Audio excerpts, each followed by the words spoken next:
여러분 안녕하십니까? 8월 2일 OBS 뉴스 오늘 시작합니다. 매주 금요일은 전원책 변호사의 식견을 공유하고 있죠. 전원책의 훈수 전원책 변호사 모셨습니다. 어서 오십시오. 예, 안녕하세요. 예. 자, 한동훈 국민의힘 당대표의 지도부 인선 구성이 한창 이제 마무리가 거의 돼 갑니다. 새술은 새 부대에 담으라는 말이 있죠. 새 대표가 뽑혔으니 당연히 권한이 주어지고 그에 맞는 인사가 자리에 오는 것은 맞는데 이 상황들을 어떻게 볼 수 있을지 출발해 보도록 하겠습니다. 자, 어제 오전 최고위 계속해서 이제 저 사진이 교묘하게인가요? 우연인가요? 예, 살짝 째려보는 정점식 전 정책위 의장의 모습이 발언 않겠다. 5시경에는 당 변화 위의 새 인물과 시작. 간곡하게 말해 사퇴. 다만 당헌상 대표가 교체할 권한 갖고 있지 않다. 이게 이제 정점식 전 정책위 의장이 버티기를 한동안 하면서 계속해서 이제 얘기했던 게 당헌 당규, 주변의 동료들이 그렇게 얘기를 한다. 그러니까 본인의 의사를 이렇게 애들로 얘기하면서 그래서 난 좀 지켜볼 상황이다 그랬는데 결국 지켜보지는 못하고 물러났습니다. 지금 그 여권 안에 돌아가는 게 요사이 그 신문사들 기민 칼럼, 산이 칼럼. 네. 그래서 아주 적나라하게 이제 표현들을 합니다. 착각들을 하고 있다. 네. 가령 이재명과 한동훈이 앞으로 붙으면 한동훈이 이긴다고 착각하는 것 아니냐. 이재명이 아주 쉽게 이길 것이다. 그리고 가령 윤석열 대통령은 당신도 착각하고 있다.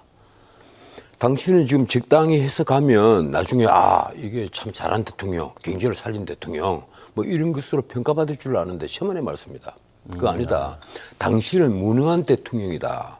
벌써부터 국민들이 그렇게 인식을 하고 있다. 아주 적나라하게 쓰고 있습니다. 뭐 김대중 칼럼이 그렇고 오늘 나온 동아일보 이기용 칼럼이 그렇고 이 신문들 칼럼 보면 읽는 사람들이 아주 좀 모골이 송연해지는 느낌이 든다고 할까요? 너무 적나라하게 쓰는 것 아니냐. 뭐 이런 게 왜 나오느냐. 당장 신문의 표현만 짚어봐도 그래요. 한동훈 친정체제다. 이런 식으로 표현을 하거든요. 이게 통신사들도 그런 표현을 쓰고 있고 신문도 그런 표현을 쓰고 있고 방송도 덩달아 그런 표현을 씁니다. 친정체제다. 친정체제란 말은 윤석열에게 통하는 거죠. 윤석열 친정체제냐 아니냐 그 말인데 예. 한동훈이 당대표가 됐으면 당연히 한동훈 당대표가 지휘를 하는 것이 당연한 것인데 그걸 두고 친정체제다 그런 말은 지금까지는 용산이 입김이 다 먹혀들었다 이런 얘기란 말이에요. 그런데 사실은 보면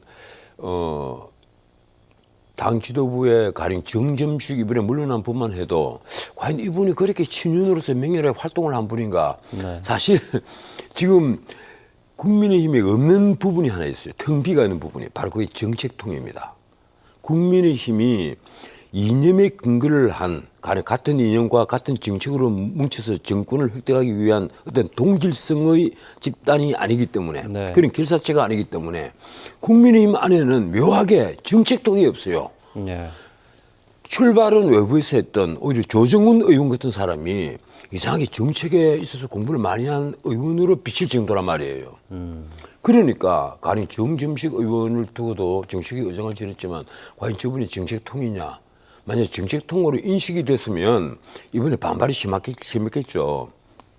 일 잘하는데 왜 그러냐? 2달밖에 안 했는데. 예, 김상훈 의원만 해도 그렇습니다. 뭐 이분은 물론 행시 출신이고 그리고 국회의원이 돼서 기재위에서도 활동도 했고 그리고 행시 출신으로 대구시 주로 공무원을 많이 하신 분인데 국회의원 사신한 동안 이분을 두고 정책통이다 이런 분이 없단 말이에요. 그런데도 지금 한동훈 그 대표가 뭐 정치계 신임 의장으로 오면서 한동훈 위원장이 얘기를 그렇게 했다는 거 아니에요. 정점식 전 정치계 의장을 만나서 얘기를 하면서 내가 이제 새 사람하고 일을 하고 싶다. 이 의사를 표시를 했단 말이에요.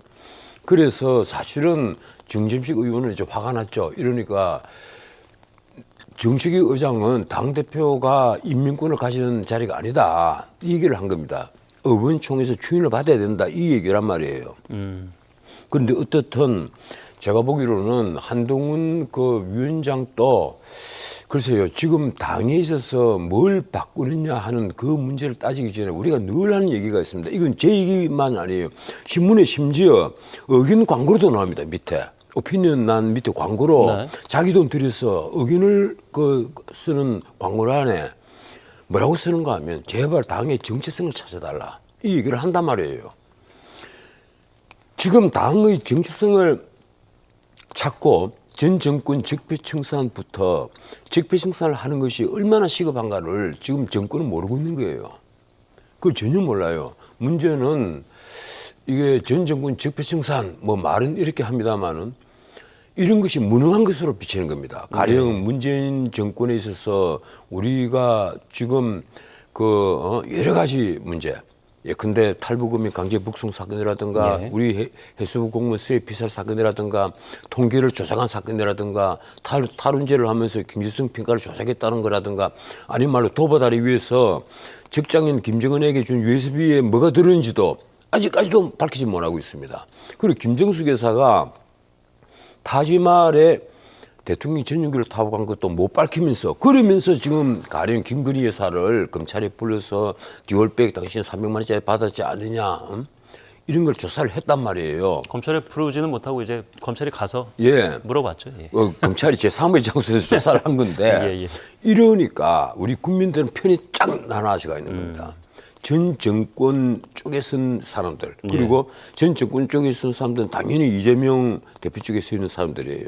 그리고 이쪽 현 정권 쪽에 쓴 사람들 과연 이런 사람들을 한쪽이 진보다 한쪽이 보수다 할 수가 있을까? 네, 네. 만약에 그런 걸 진보 보수로 나눌 수 있다면요. 호남은 95%가 진보라는 얘기가 됩니다. 그건 아니란 말이에요. 이건 지역 감정 더하기 알파가 작용을 해서 편이 나뉘어져 있다. 이렇게밖에 볼 수 없는 겁니다. 예. 그래서 우리 정치권이 제 역할을 못 한다는 거죠. 예.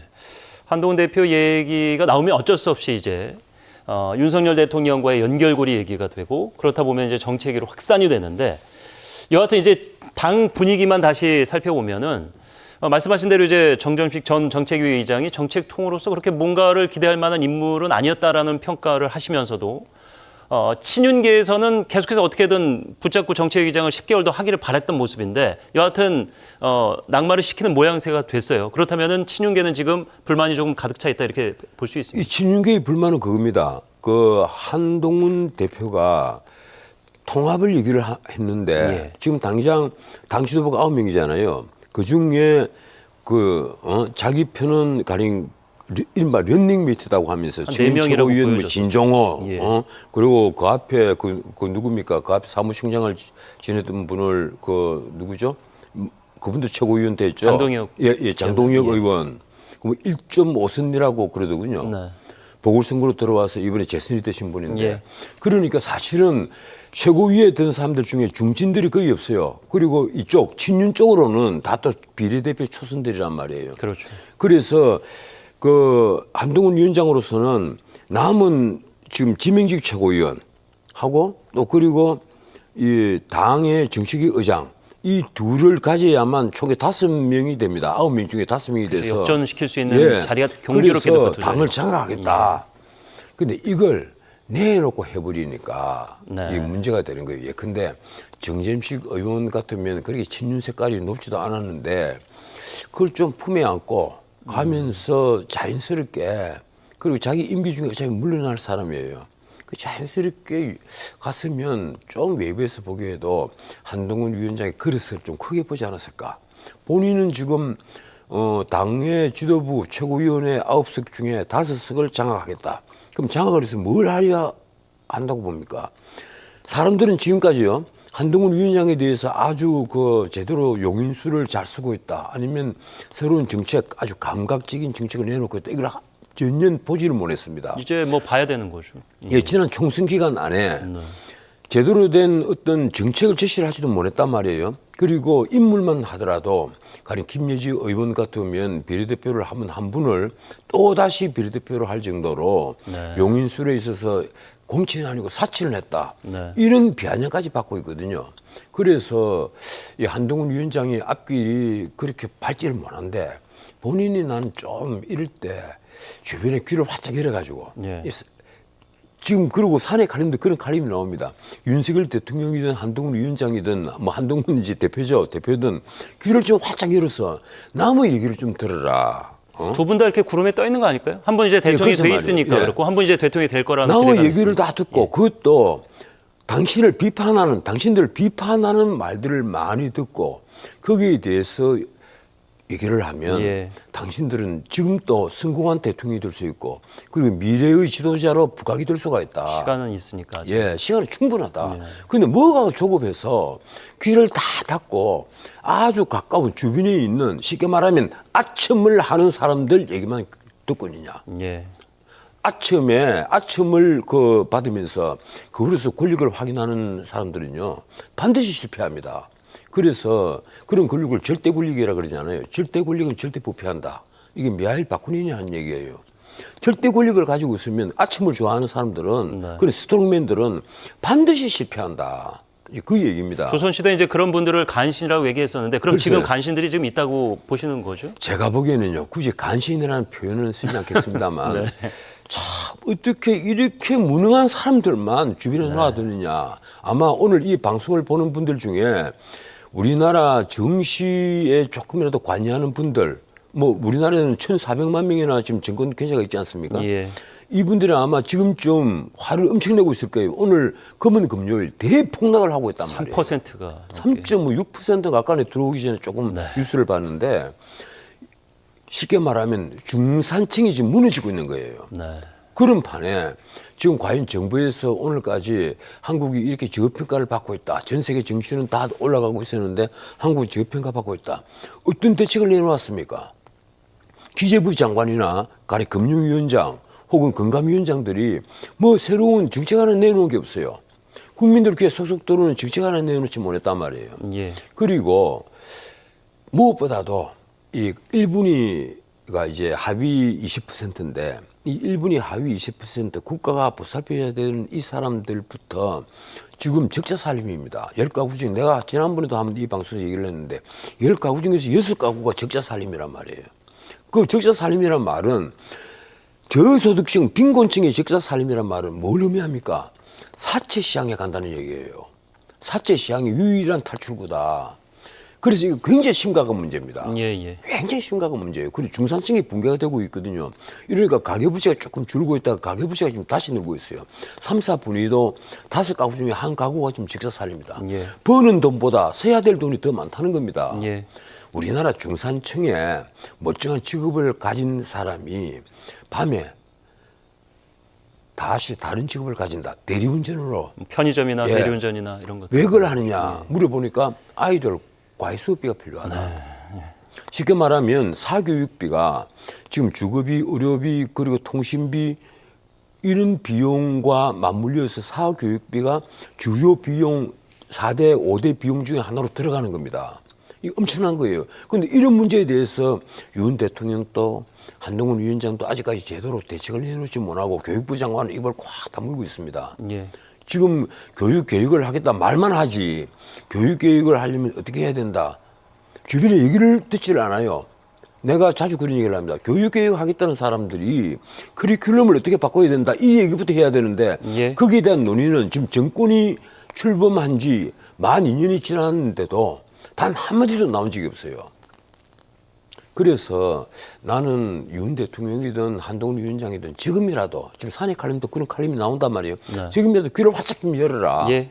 주변에 좋은 소리 하는 사람들 물리치고 욕하고 비판하는 사람들 가급적 좀 모셔서 얘기 좀 들어봐라. 저희 방송을 이렇게 딱 틀어놓으면 되는데 용산에 지금 이제 딱 틀고 계시면은 오늘 아직 한 20여 분 나왔는데 필요한 얘기들 많이 나올 것 같은데 안 보시는 게 좀 문제가 아닌가 싶습니다.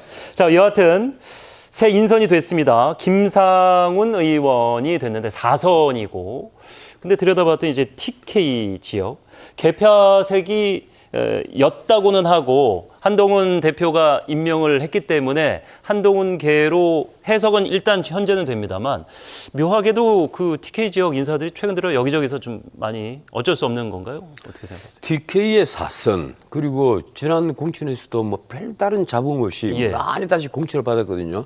그래서 참 무난한 분이다 이거예요. 네. 김상훈 의원 이러면 사실 지금까지 우리가 TK에서 주목받는 중진들 이름이 거론되는 이름들이 많이 있었습니다만 그렇습니다. 예.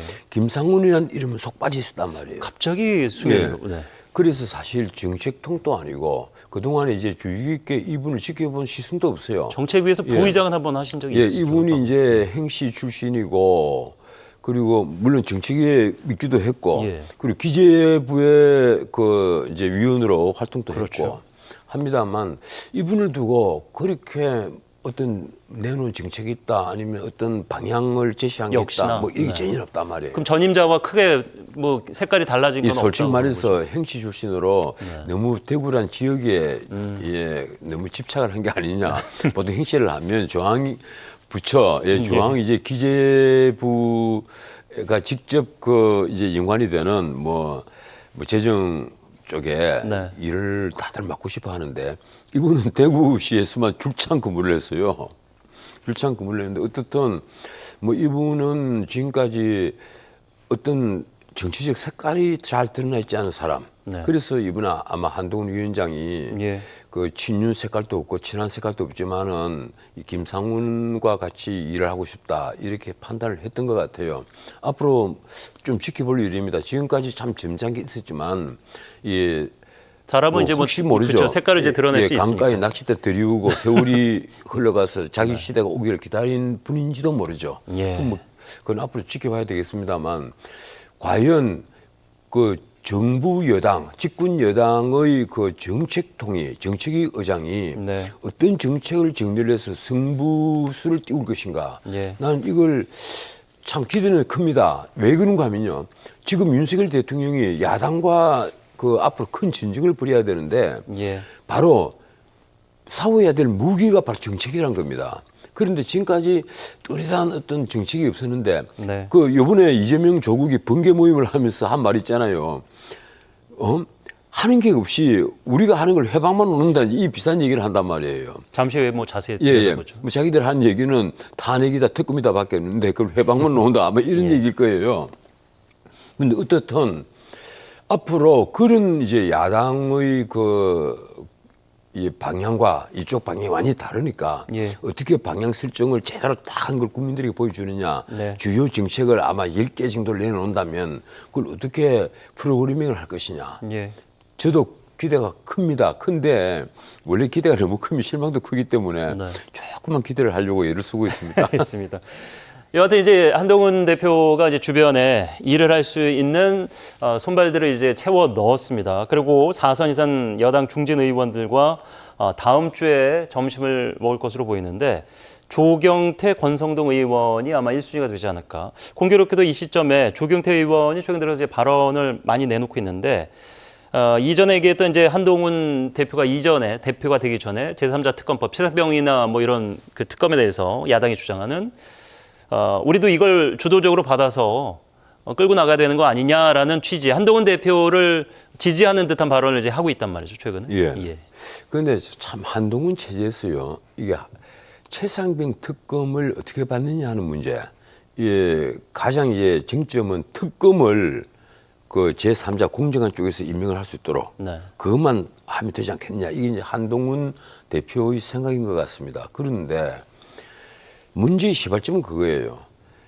과연 이 한동훈 특검에 등장하는 그 임성근 사단장을 처벌하느냐, 그리고 처벌하느냐가 첫 번째 문제고 두 번째 그 처벌하는 걸 막기 위해서 가령 대통령이 경로했느냐, 그럼 그것이 과연 이 특검을 할 정도의 어떤 문제느냐, 이 문제들이란 말이에요. 네. 근데 이건 자칫 잘못하면요. 그 왜 이걸 자꾸 이재명과 조국이 자꾸 거론하느냐. 윤석열 끌어내리기와 연결되어 있기 때문에 그렇습니다. 지금 윤석열 끌어내리기에 명분이 없잖아요. 그러니까 디올 백 갖고 그 김건희 특검하자 그러고 이 최상병 사건 갖고 특검을 하자고 하는 거예요. 사실 군에서 억울한 죽음 얘기를 하면 네. 12사단에서 신병교육대에서 사망을 한 신병이 더 큰 문제죠.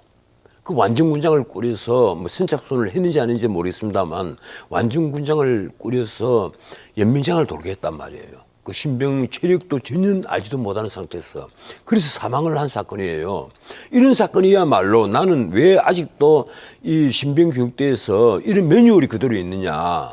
이건 단지 그게 중대장의 책임이 아니다. 중대장이 실명 지시를 했다 하더라도 중대장의 책임이 아니라 적어도 이 정도 같으면 사단장 그리고 그런 매뉴얼을 승인을 한 군사령관까지 예. 책임이 올라가야 될 문제다. 난 이렇게 생각하는데 정말 특검을 해야 한다면 진짜 그런 걸 갖고 특검을 하면 모르겠습니다만 지금 최상병 특검이 과연 이 특검을 할 문제인가? 가령 그렇습니다. 내가 대통령인데 통수권자인데 예. 야 그런 문제로 사단장까지 처벌한단 말이야? 그게 말이 되는 거야? 이렇게 대통령이 화를 좀 냈다 손치더라도 과연 그것을 대통령 끌어내리기 이렇게 삼는 그런 사건이냐 하는 문제입니다. 왜 그런가 하면 임성근 사단장에 대해서는 민간 경찰이 철저히 수사를 했잖아요. 해서 수사심의위에서조차도 이건 무죄입니다. 그래서 불송치 결정을 내린 겁니다. 예, 예. 경찰에서도 이미 수사를 다 해서 불송치 결정을 이번에 내린 거와 마찬가지로 누가 보더라도 차상위, 차차 상위 그 위에가 사단장입니다. 연대장이 아마 차차 상위일 거고 그 위가 사단장인데 그 사단장까지 처벌을 한다. 내가 보기에는 이건 전례가 없는 일이에요. 저도 군사법원에 오래 있었습니다만 이런 건 정말 전례가 없는 일이거든요. 그런데 이걸 야당이 왜 물고 늘어지느냐. 대통령 경로설이 바로 그거란 말이에요. 어떻든 윤석열 대통령을 여기 연관시켜서 끌어내려야 되겠다는 거예요. 네네. 자기들에게 오는 사법 리스크를 이걸 순화시키기 위해서는 둔화시키기 위해서는 이 대통령 끌어내리를 해야 된다. 제일 바쁜 사람이 조국일 거고 뭐 내일 모레 대법원에서 확정 판결 나오면 곧장 수감이 돼야 되니까 두 번째 바쁜 사람은 이재명입니다. 네, 10월달 되면 공직선거법 뭐 그렇죠. 위정교사 다 이 재판 선고가 되잖아요. 바쁜 사람 두 명이 만났어요. 예, 그래서- 앞서 잠깐 얘기하셨습니다. 예. 국회에서. 국회에서 원래는 조국이 찾아가서 잠깐 만나는데 네. 야 이리 뭐 자리 옮기자 이래가지고 필리버스터 하니까 이제 좀 지루했던 모양이에요. 두 분이 그 당대표실로 나가자고. 옮겨가지고 예, 예. 그 안에서 또 박찬대까지 배석을 세 해서 명이 얘기를 뭐 신문에는 배석을 했다 이러는데 세 명이 낄낄대면서 온갖 얘기를 다 한 거죠. 그걸 언론에는 모든 사안을 두고 다 논의했다. 뭐 이런 식으로 점잖게 표현을 합니다만. 2시간이면 제법 긴 시간. 2시간 넘게 그 무슨 얘기를 그렇게 할 게 많겠어요. 뻔한 얘기입니다. 자 이걸 해서 우리가 특검을 밀어붙이고 예. 그러면 거기서는 또 거부권을 행사할 거다. 그럼 우리가 이 거부권 행사 정국을 어떻게 돌파를 하느냐. 그럼 뭐 시위를 하자라든지 아니 국회에서 뭐 밤샘 농성을 하자라든지 그렇게 구체적으로 이야기가 진전이 됐을 거라고 뭐 예상하시는 그렇게 얘기가 됐겠죠. 앞으로 뭐 그렇습니다. 지금 가령 이 앞에 최상병 특검법이 다시 폐기됐잖아요. 그런데 방송사법 3법에다가 지난번에 21대 국회 막판에 폐기가 됐던 방송사법에다가 플러스 한 입법을 더 보태서 방송법을 더 보태가고 예. 방송사법 그 방송통신일법까지 보태가지고요. 예. 방송사법을 또 통과를 시켰단 말이에요. 이것도 거부권 행사를 해서 오면 보나 마나 또 이제 폐기가 될 것이고. 국민지원금도 지금 올라가고. 예, 그리고 국민지원금도 그렇고, 갑이 노란봉투법 있잖아요. 노란봉투법. 뭐 이것도 그럴 거고. 그러면 우리가 바꿔서 생각합시다. 왜 이재명 대표 그리고 민주당은 윤 대통령이 이미 거부권을 한번 행사를 했고 노란봉투법, 방송법, 뭐 그리고 그 옆에 최상병 특검법이 그렇습니다. 예. 이미 거부권을 행사한 걸 왜 다시 발의를 해서 이 민생법은 다 제쳐놓은 상태에서 왜 특검이니 그리고 이런 그 뭐 국정조사니 특검이니 아니면 그 이런 법안 같은 거 민생법안 아닌 이런 이념 법안들을 계속 밀어붙이느냐. 딴 게 아닙니다. 이 정권을 무능한 정권으로 만들어버리고 네. 그리고 이 정권의 발목을 늘 붙잡아서 결국은 윤 대통령을 끌어내리겠다. 지금 신문에 공공연히 나오지 않습니까? 좌파 신문에. 올 연말에서 내년 초가 적기다는 거예요. 윤 대통령을 끌어내리는데 적기다. 그 말은 다시 광화문에 몇백만 명이 모이겠다. 그 모일 때까지 윤 대통령을 계속 코너로 몰아가겠다는 겁니다. 민생 법안은 이제 애초에 없어요. 지금 이 민생이 얼마나 급합니까? 아까도 말씀드렸지만 우리나라 국민들의 중산층이 지금 무너지고 있는데 정부는 거기에 대해서 아무런 대책도 내놓지 못하고 야당은 민생을 애초에 도외시하고 계속해서 이런 이념 법안만 계속해서 밀어붙인단 말이에요. 예. 이재명이 어디 그걸 모르겠어요. 다 압니다. 다 알면서도 자기가 살 길은 윤석열 대통령을 끌어내리는 것. 이 방법밖에 없다. 아마 어제 두 사람이 만나서 그 민주당 원내대표실에서 그 서로 웃어가면서 이런 얘기들을 했을 겁니다. 자, 우리에게 기회는 있다. 우리가 이 기회를 이제 놓치지 말자. 이제 합의를 하겠죠. 예. 자, 오늘 공교롭게 이제 전원책 훈수에서 등장한 인물들이 다 앞으로 있을 이제 대선의 주자급들입니다. 물론 이제 이 세 명 중에 누가 본선에 오를지는 모르겠습니다만 여하튼 분위기는 야당이 지금은 좀 좋은 것 같은데 그런 분위기가 실제로 두 사람의 모습에서 포착이 됐습니다. 일단 뭐 두 표정이 좋죠. 표정이 좋고 잘 모르셔서 그렇지 우리가 아주 가까운 사이다라고 이재명 전 대표가 얘기를 하자 혁신당 대표가 현충일 방문 때 점심도 했었고 그전에는 술도 마신 적이 있다. 뭐 그런 과정에서 흘러내린 머리 이제 조국 대표가 머리가 좀 앞머리가 길어 가끔 자주 흘러내리죠. 인터뷰 때 이제 쓸어넘기는 거 자주 보는데 이렇게 올려줬다는 얘기죠.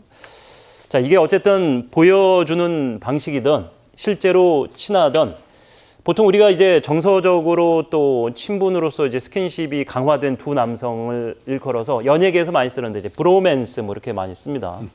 10월 보궐선거가 당장 있고 2026년에는 지선이 있고 그다음에 이제 대선으로 갈 텐데 결국에는 이 두 사람은 윤석열 대통령과 한동훈 대표와는 좀 다른 입장인 게 거기는 이제 윤석열 대통령 이미 이제 임기 끝나면 끝이니까 우리나라는 대선 없으니까 한동훈 대표는 이제 다른 사람과 경쟁을 하겠지만 이 두 분은 잠재적으로 경쟁자란 말이죠.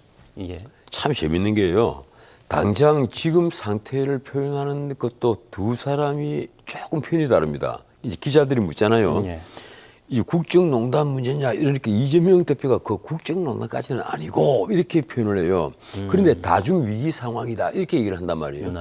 다중위기다 이렇게 표현을 하는데 그 다중위기, 위기가 중첩이 되어 있다 이 얘기인데 솔직히 내가 묻고 싶어요. 그 다중위기 누가 만들어냈어요? 내가 보기에는 멀쩡한 대한민국의 다중위기를 만들어낸 사람은 당신 이재명 대표가 아니냐 내가 묻고 싶습니다. 그리고 조국은 더 내어놓고 얘기를 합니다. 지금 국정농단 이거 지금 신고센터를 만들어놨잖아요. 그 안에 참 코미디 같은 게요. 지금 검사들 탄핵을 하면서 민주당에서 장경태 의원 같으면 자기 방에다가 이 검사들 탄핵할 수 있는 사유가 있으면 좀 신고를 해달라. 왜 그런가 하면 탄핵을 할 근거라고는 언론에 나온 보도 네 건밖에 없다는 거예요. 예. 이러니까 검사들을 탄핵하겠다고 탄핵 소추안을 발의를 해놓고 예. 이 근거가 없으니까 청문회를 하면서 애초에 좀 신고를 해달라. 마찬가지로 조국도 지금 국정농단 무엇이 있는지 좀 신고를 해달라 이겁니다. 윤석열 대통령 국정농단이 있을 것이다. 신고해달라. 쉽게 말하면 윤 대통령에 대해서 탄핵을 할 수 있는 어떤 근거를 전혀 찾지도 못하고 있으면서 탄핵을 하겠다는 목표를 세워놓은 거예요. 그래서 탄핵 국정농단 하는 그 위원회를 만든 겁니다. 거기에다가 더 재미가 있는 게요. 3년은 너무 길다 특별위원회. 이게 위원회 제목이 남은 임기를 제목에 왜 그런가 본인이 곧 다음 달 아니면 그 다음 달 언제라도 대법원에서 선고일 확정해서 통보를 하면 그날 거의 99.99% 수감이 될 문제란 말이에요. 이러니까 이분은 3년이 너무 길다가 아니고 사실 얼마 전에 본인도 스스로 얘기를 했어요. 3일도 길다. 이 얘기입니다. 본인이 언제 감옥 갈지 모르니까. 이러니까 아마 이재명 대표를 찾아가서 마지막으로 우리가 의기투합해서 제대로 한판 붙어서 좀 끌어내립시다. 예. 뭐 참고로 그 안에서 어떤 얘기가 있었는지는 이제 비공개였고 언론을 통해서도 거의 새에 나오지 않기 때문에 오늘 뭐 예상을 저희가 해보는 그런 얘기였습니다. 예, 그렇죠? 제가 그런데 예. 꼭 그 용산의 훈수를 한번 좀 드리고 싶은데 네. 한 말씀 좀 드리고 싶은데 예. 이미 외부 칼럼에서도 이건 뭐 보수적 칼럼도 아닌 중도 인사의 칼럼에도 이미 나왔어요. 제발 대통령 당신 곁에 귀를 좀 활짝 열고 좀 듣기 싫은 소리 하는 사람들 한 번씩만 만나봐라. 그러면, 제안이 오시면 만나실 예, 겁니다. 그러면 그 사람들에게서 네. 무슨 말이 나올 거다. 적어도 예. 당신에게 꼭 필요한 말 한 서너 가지씩은 다 해줄 거다. 그럼 그 말을 메모를 해서 네. 그 말대로 좀 한번 해봐라. 예. 하면 한 달이면 세상이 바뀐다.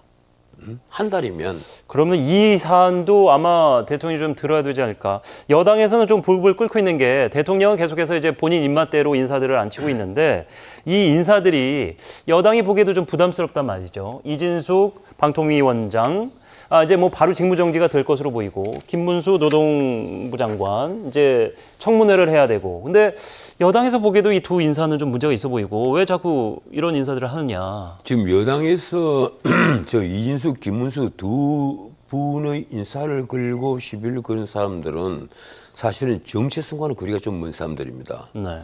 나는 그 이진숙 위원장 같으면요 충분히 방통위원장을 할 자격이 있다고 믿는 사람이에요. 네. 내가 이진숙 위원장을 뭐 만난 적은 벌써 한 10년이 넘었는데 이진숙 위원장이 MBC에 본사에 근무를 할 때 예. 뭐 제가 만난 적이 있습니다만은 나는 이진숙 위원장의 지금까지 한 발언 이런 걸 이번에도 내가 문제가 되고 나서 쭉 봤습니다. 봤는데 과연 이 정도로 그 보수 쪽에 기울어져 있다고 해서 이걸 문제된 인사라고 볼 수 있느냐? 난 그건 아니라고 봐요. 왜 그런가 하면 방통위원장이라는 자리는 어차피 정권이 임명하는 자리입니다. 네. 그러니까 100% 중도적인 인사는 애초에 없어요. 예. 어차피 보수 쪽 대통령이 임명을 하면 보수 성향의 인사가 보수 성향의 언론계 인사가 거기 들어갈 이전 것이고 정부도 뭐 예, 그랬었죠. 이전 정부도 마찬가지였단 말이에요. 뭐 단적으로 문재인 정권 때 그 박문진 이사 다 임명했잖아요. 이러니까 지금까지 MBC는 박문진이 장악을 하고 있는 MBC는 지금까지는 친문재인 정권 인사가 지도 라인을 다 차지하고 있었거든요. 그리고 거기에는 윤석열 쪽에 입금 전혀 먹히들지 않습니다. 그래서 MBC하고 늘 갈등 관계가 빚어진지는 모르겠습니다만 그렇단 말이에요. 그래서 이진숙 그 신임 방통위원장을 두고 이거 완전히 뭐 정치적 색깔을 이렇게 둔 인사를 꼭 써야 됐느냐 이런 식으로 따질 문제는 아니라고 봐요.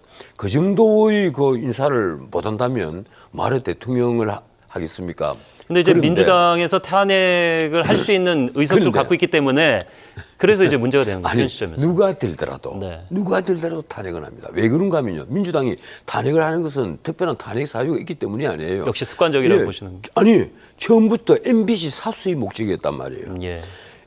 그 이진숙 그 신임 방통위원장이 박문진 이사들을 갈지를 못하게 하고 네. 그래서 박문진 이사들이 그대로 있거나 하면 MBC는 바뀌지 않는다. 예. 그런데 그걸 아니까 이준식 이사도 이준식 방통위원장도 임명장을 받기도 전에 방통위에 출근을 해가지고 그날 저녁 때 대통령이 함께 임명을 한 김태규와 오후 5시에 네. 위원회를 열자.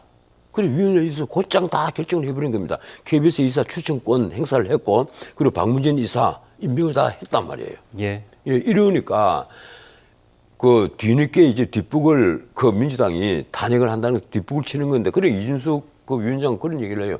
나는 전임자 이동관 김홍일 위원장과는 달리 그대로 나는 탄핵을 당하겠다. 그래서 일단 뭐 10시간 예. 만에 임무 완수했다고 알려져 있고 한 헌재 판단까지는 5개월, 6개월인데 그대로 가지 않을까? 적어도 6개월 걸리죠. 알겠습니다. 그런데 이게 얼마나 코미디 같은 일입니까? 그래서 사실 지금 앵커 말씀도 맞는 거예요.